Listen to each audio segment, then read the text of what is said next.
Behind the church walls, women faced horrors no one dared speak of, torture devices built only to break them. We think of the Spanish Inquisition as judges in robes, whispering charges of heresy in candlelit chambers. What rarely gets spoken of is what followed once the trial began. When the questioning stopped, that's when the true nightmare began.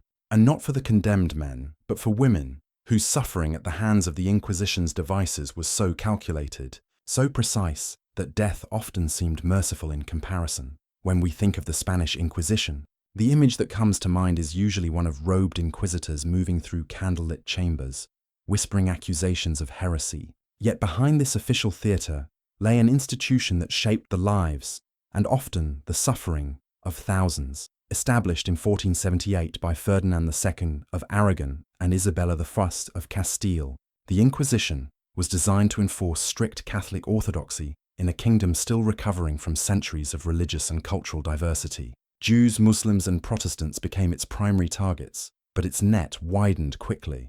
Anyone who strayed from the Church's definition of purity risked being labelled a heretic. Women, in particular, were vulnerable. Widows, healers, and midwives often found themselves under suspicion, accused of witchcraft, of spreading dangerous knowledge, or of corrupting morals. A woman who challenged social order, who resisted marriage, or who simply attracted envy could be dragged before the tribunal. Tomás de Torquemada, the Inquisition's first Grand Inquisitor, left behind directives that reveal the system's cold logic. Trial records and contemporary chronicles show how quickly rumors could become charges, and charges could become torture. For women, the accusation alone was enough to stain their reputation forever, whether or not they survived the ordeal. History often remembers the Inquisition's victims as learned men, scholars, priests, or outspoken theologians who challenged church doctrine. But the truth written in the trial records tells a far more unsettling story. A significant number of those who suffered were women, many of them ordinary and powerless. In a society where a woman's value was often measured by her obedience and her role within the family, deviation of any kind could draw fatal suspicion. Widows, for instance, were frequent targets. Without a husband's guidance, they were seen as socially unstable, unpredictable, or even dangerous. Their independence made them easy scapegoats for misfortune, especially in communities eager to explain crop failures, plagues, or sudden deaths. Midwives and healers, women who held generational knowledge of herbs, childbirth, and remedies, faced even darker accusations. Their skill in matters of life and death, especially when it existed outside the Church's control, was labelled witchcraft. A single failed birth, a misunderstood herbal mixture, or even a whispered rumour could lead them to the torture chamber. Even those who simply refused to marry or chose a life outside traditional roles were branded as corrupt or heretical. The Inquisition's obsession with moral order made female independence itself a crime. One of the most chilling examples is Maria de Cazalla, a respected noblewoman from Guadalajara. In 1525, she was accused of embracing Lutheran ideas, an allegation that, in the eyes of the Inquisition, amounted to treason against God. Despite her high social standing, Maria was arrested and subjected to brutal interrogation. Surviving records describe how she was tortured repeatedly until she confessed to beliefs she likely never held. Only after this forced admission was she allowed to perform a humiliating public penance, her reputation forever destroyed. Her case was far from unique. Across Spain, countless women, many nameless in the archives, were pulled into the Inquisition's machinery, not because they were powerful, but because they were vulnerable. And once accused, the next stage was almost always the same: the devices. Instruments of terror designed to break not just the body, but the will itself. Among the arsenal of devices the Inquisition used, few were as cruel or as symbolic as the iron chair. This device was deceptively simple: a heavy chair fitted with hundreds of sharp metal spikes covering the seat, the back, and even the armrests. Prisoners, often stripped naked, were strapped into it, their bodies pressed against the cold steel thorns. What made the torment worse was not just the pain of sitting, but the fact that it could be prolonged for hours, sometimes days. In certain sessions, a fire was lit beneath the chair, heating the iron until the spikes themselves began to burn. For women, the agony was doubled: the searing pain of flesh torn by spikes, and the humiliation of being displayed in such a vulnerable state before their interrogators. The Toledo archives preserve chilling notes from interrogations where women fainted from shock and blood loss, only to be revived with vinegar splashed across their faces, revived not for mercy, but so the torture could continue. These sessions were never officially meant to kill, but the line between interrogation and execution was razor thin.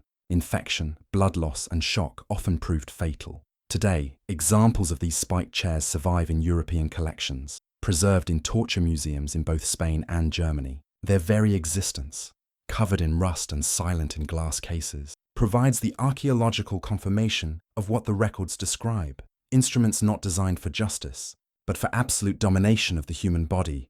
The iron chair was only one among many. Others, even more invasive, would target not just the flesh, but the most intimate parts of a woman's body, making pain inseparable from shame. If the iron chair was a tool of sustained torment, the Pear of Anguish was an instrument of intimate violation. Few devices illustrate the calculated cruelty of the Inquisition more than this.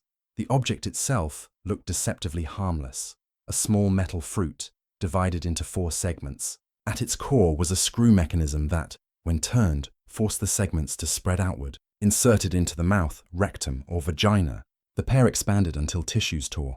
Ligaments snapped and bleeding began. For women, the device was most often reserved for those accused of sexual immorality or blasphemy. The symbolism was deliberate.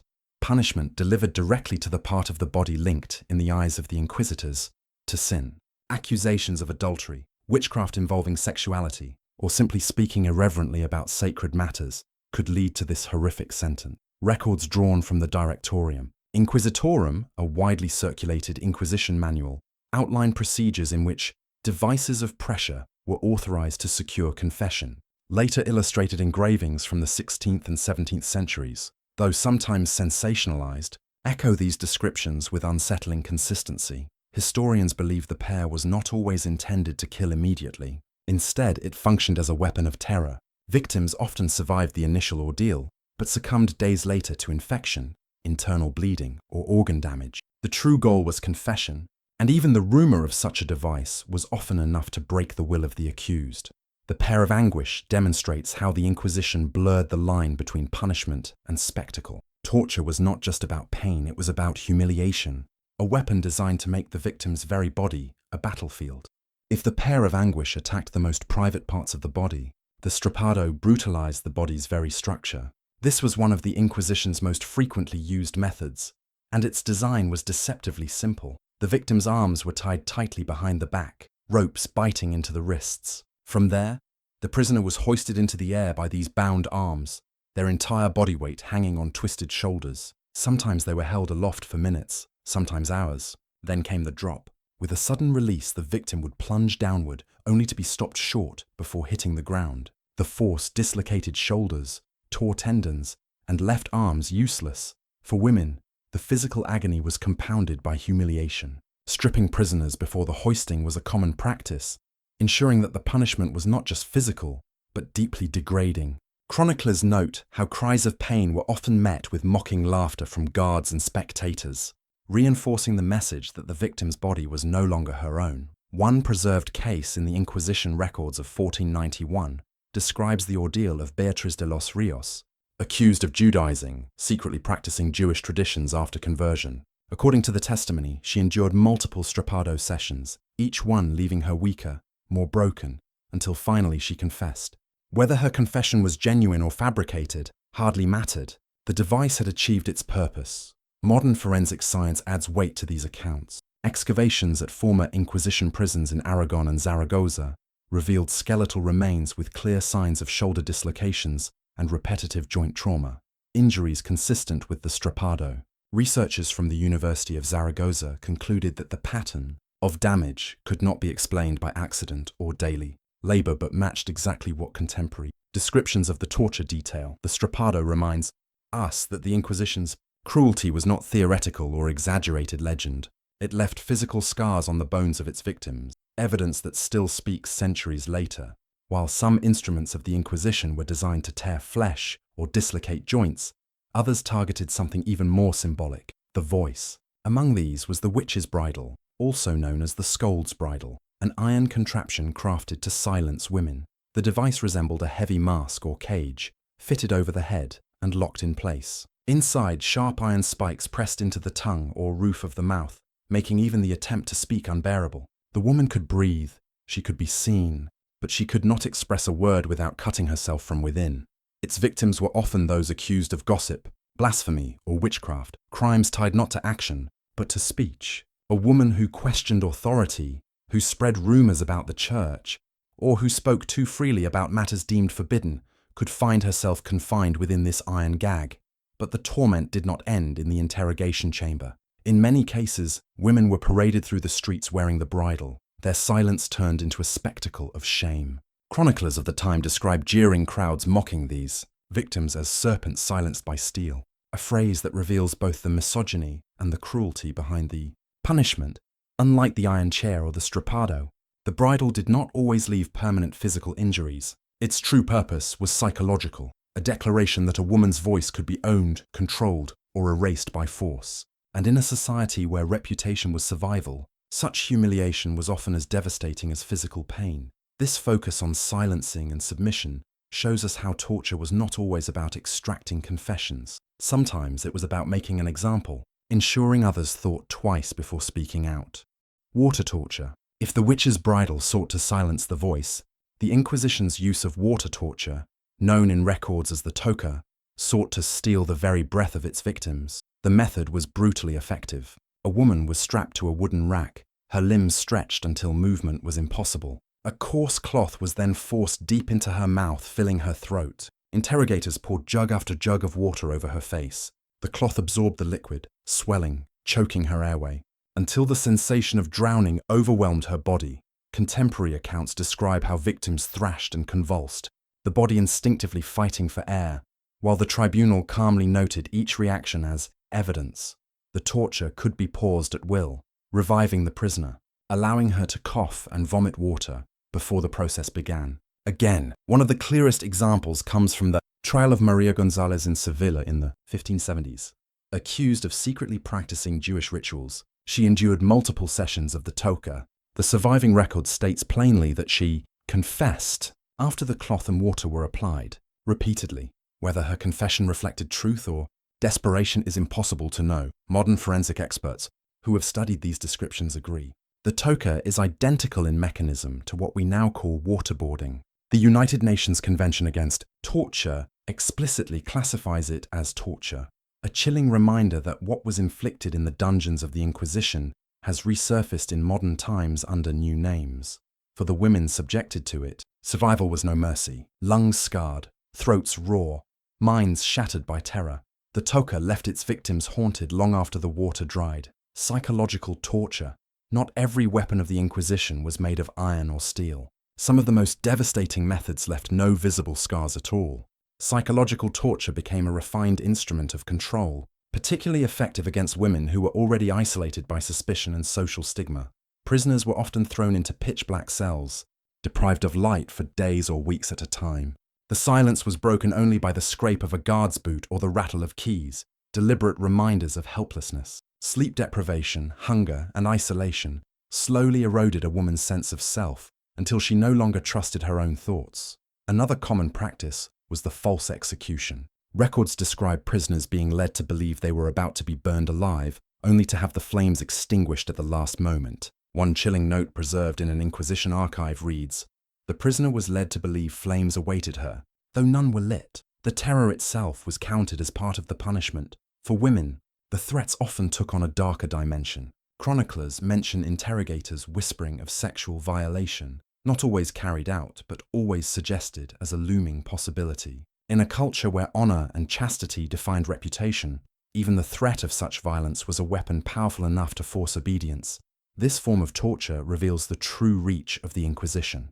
Pain inflicted by devices like the iron chair or strappado could break the body, but fear, humiliation, and staged cruelty broke the mind, and often more effectively. For many victims, the memory of what might have happened lingered as a torment far greater than what did.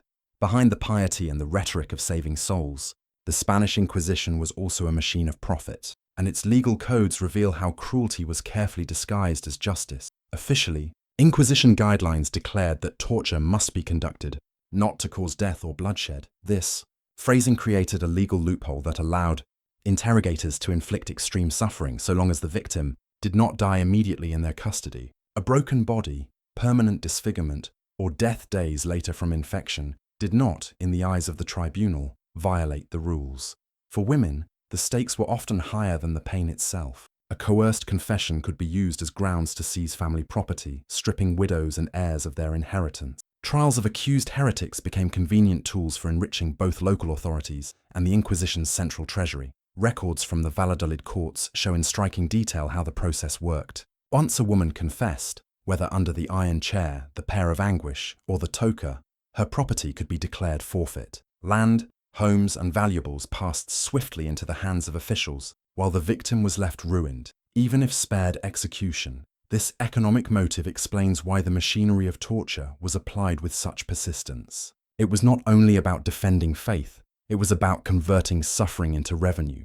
In this way, the Inquisition functioned as both a tribunal and a financial enterprise, ensuring that the pain of its victims, especially women, could be measured not just in screams, but in silver, connections. The legacy of these brutal methods has not faded into obscurity. Today, many of the instruments once used in Inquisition dungeons are displayed in museums across Spain, most famously at the Museo de la Tortura in Toledo. Tourists peer at the iron chair, the Pear of Anguish, and racks that once held the condemned, often struck by how medieval imagination and legal authority fused into physical cruelty. Yet historians caution against taking every exhibit at face value. Some devices on display may be exaggerated reconstructions, shaped by later centuries' fascination with the macabre. Still, trial transcripts and eyewitness records confirm that methods like the toca, proto-waterboarding, isolation chambers, and the rack were indeed employed, especially against women whose voices could be silenced through forced confessions. These echoes are not just historical curiosities. The same justifications, necessary for truth, not intended to cause death, resurface in modern interrogation debates. From Cold War intelligence black sites to 21st century controversies over waterboarding, the blurred line between justice and cruelty remains disturbingly familiar. The Spanish Inquisition, therefore, is not only a relic of the past, it is a mirror held up to the present, forcing us to ask, how far has humanity really moved from turning suffering into an instrument of control?